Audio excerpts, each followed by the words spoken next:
En el castillo de Rasenhofen, en Baviera, vive y trabaja Markus Junkelmann, un historiador especializado en el campo militar, buen conocedor de las armas antiguas. Asegura que los únicos que pudieron llevar espadas de este tipo a la región del Rin fueron los romanos. Y existen datos históricos.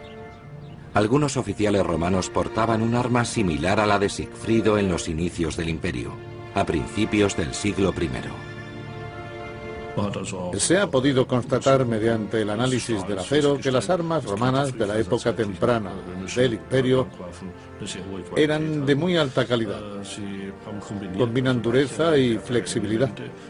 La hoja era flexible, pero los filos y la punta eran muy duros. De hecho, la punta era muy aguda y la hoja muy recta. Para lograr ese acabado, el acero debía ser de buena calidad. Además, si las fabricaban en masa, debían contar con grandes cantidades de materia prima. En definitiva, las armas romanas de ese periodo eran de una calidad excepcional. El Museo Regional Renano de Bonn exhibe una lápida romana del siglo I. Corresponde a un oficial del ejército imperial de Augusto.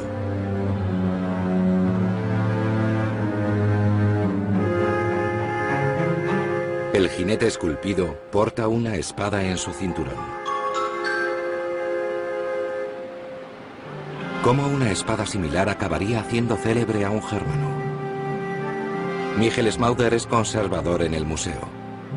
Nos muestra las espadas de la época que se guardan en este.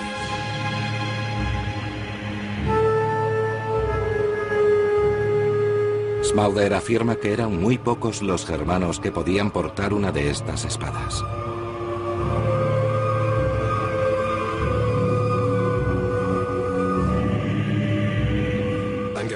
Un germano en posesión de una espada romana debía de ser sin duda un personaje importante y por tanto la luciría con orgullo. Dichas armas eran de gran calidad, forjadas con un metal muy bueno. La tecnología germana de la época no podía fabricar armas similares.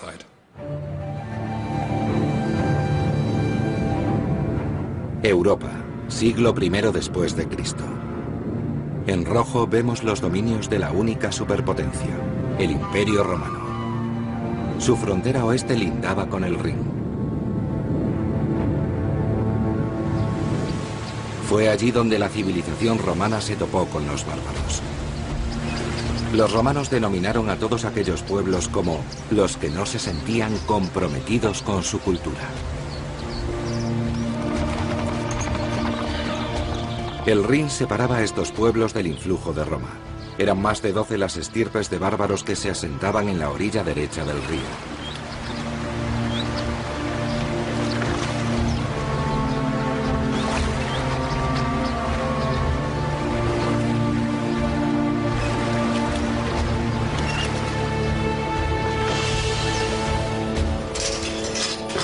Poco sabemos de estos vecinos salvajes de los romanos. Y lo que sabemos se lo debemos sobre todo a él, Publio Cornelio Tácito, senador e historiador romano. Describió la civilización y las costumbres de la estirpe germana y sus relaciones políticas. Surge una y otra vez un nombre germano que sobresalía por encima de los demás. Arminio.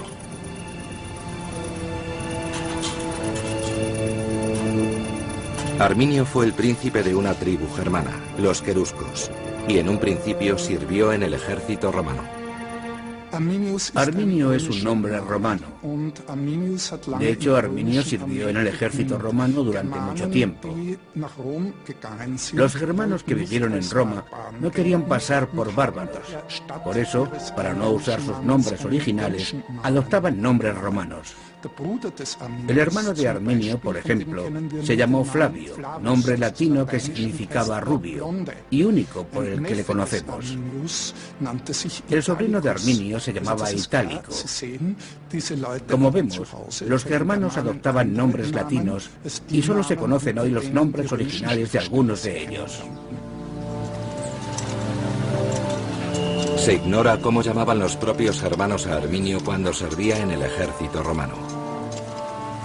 Existen algunas referencias, pero ninguna que denote afinidad con el nombre germano Sigfrido.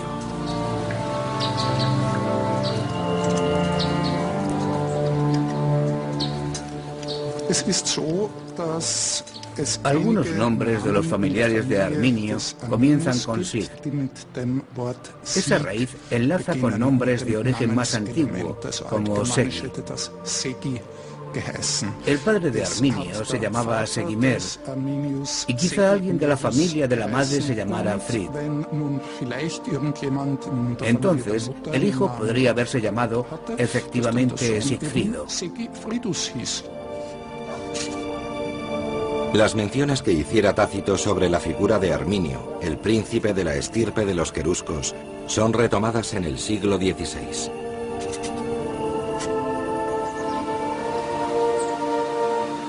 En Alemania se conoce al príncipe germano como Hermann el Querusco, gracias a Martín Lutero. A 27 metros de altura se alza la estatua del héroe teutónico en la linde del bosque de Teutoburgo. Su espada, de 7 metros de largo y 11 quintales de peso, se alza hacia los cielos.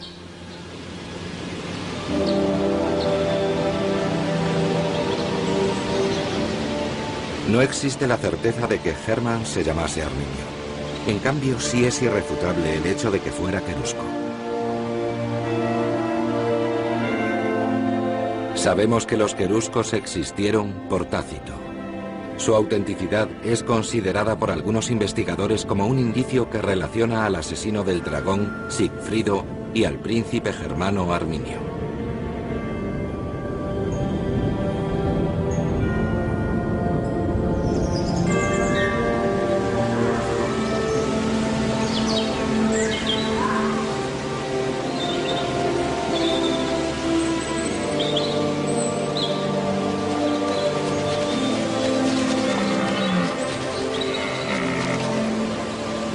El germanista vienés Alfred Ebenbauer nos explica los orígenes de esta osada teoría.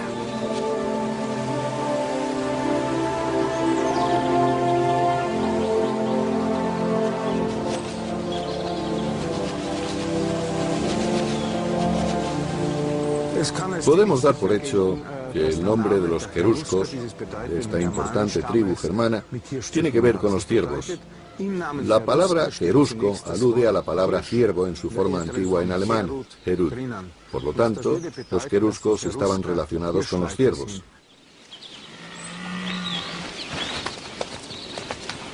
Muchas tribus bárbaras adoptaban nombres de animales. De ahí puede surgir la asociación de los ciervos, los Herud, con Sigfrido, de la leyenda de los Nibelungos. Si eso es cierto, y según mi opinión lo es, Arminio entonces es el gran jefe de los queruscos, el gran héroe, como se llamaba a menudo. Se trata pues de un hombre ciervo. Creo que actualmente se ha podido establecer un nexo entre Arminio, el hombre ciervo, y el héroe de la leyenda germana, Sigfrido o Sigurd. ¿Por qué? Porque Sigfrido o Sigurd presenta algunas similitudes evidentes con los ciervos. Esta historia sobre los ciervos tiene tanto peso que, en una versión de la leyenda de los Nibelungos, Sigfrido es abandonado al nacer, pues se acusa a su madre injustamente de haberlo engendrado en la ilegitimidad. Así que acaba siendo criado por una cierva.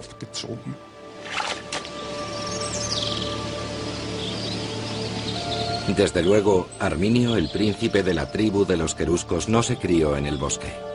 Por el contrario, pasó su juventud educado en la cultura de Roma. Arminio vivió en Roma y recibió una educación romana. Fue tratado como un aristócrata, un noble o un caballero de la Roma de Augusto. Esto lo sabemos con certeza.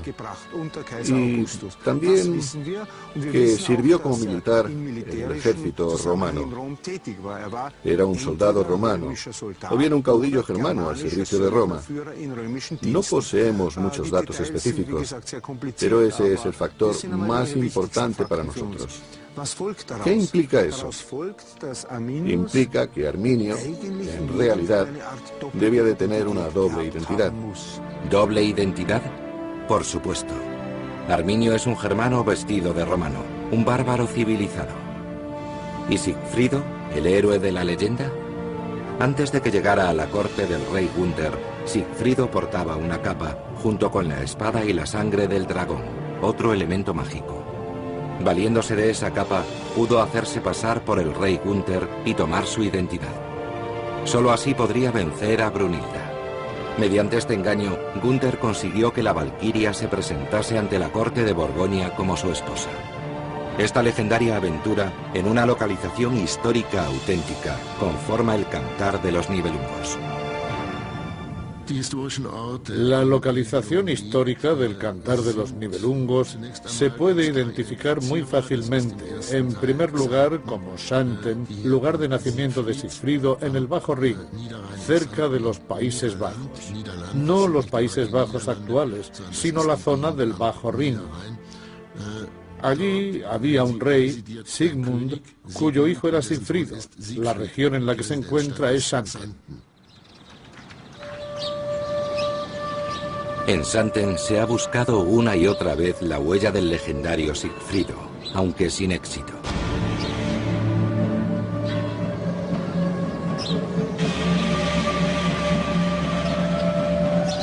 Solamente queda un molino de viento del siglo XIX bautizado con el nombre de Crimilda.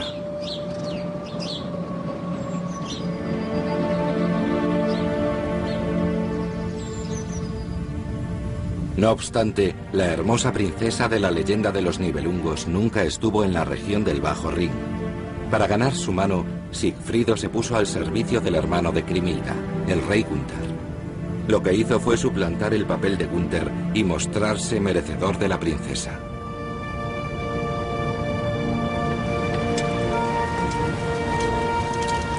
Pero Arminio también trabajaba para una potencia extranjera.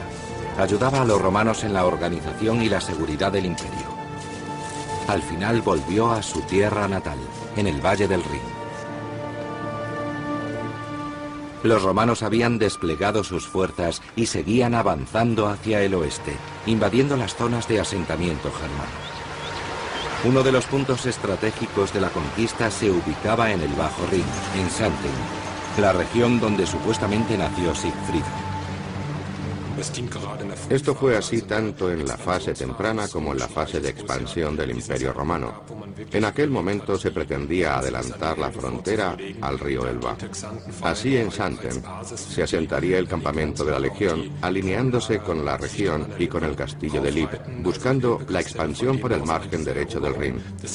Que Xanten formara parte de esa primera fase cobró un significado excepcional. Los romanos habían levantado una cadena de fortificaciones a orillas del Rin. En la época del nacimiento de Cristo, Xanten Vetera, en el Bajo Rin, era ya un campamento de tránsito para las tropas que operaban en Germania.